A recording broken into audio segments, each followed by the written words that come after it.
ரிக்வேதம் என்பது உலகின் மிகப் பழமையான புனித நூல்களில் ஒன்றாகும்.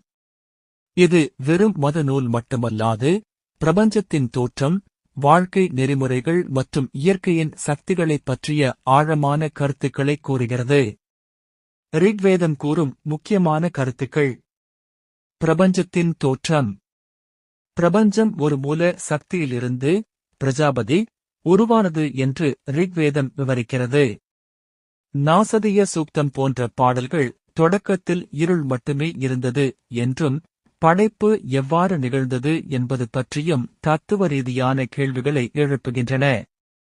இயற்கை வழிபாடு. இது அக்கினி, நெருப்பு, இந்திரன், மழை மற்றும் போர், வருணன், வான் மற்றும் சட்டம், மற்றும் சூரியன் போன்ற இயற்கை சக்திகளை தெய்வங்களாக போற்றுகிறது. வாழ்க்கை நெறிகள்.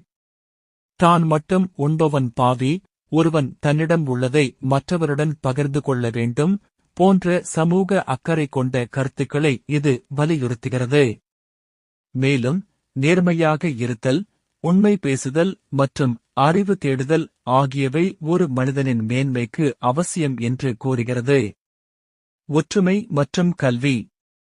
அனைவரும் ஒரே நோக்கத்துடன் செயல்பட வேண்டும் என்ற உலகளாவிய ஒருமைப்பாட்டை சங்கச்சத்வம் இது போதிக்கிறது. அறிவு ஒன்றே சக்தி என்றும், அறிவைப் பெறுவதன் மூலம் உலகில் மதிப்பை பெற முடியும் என்றும் ரிக்வேதம் குறிப்பிடுகிறது.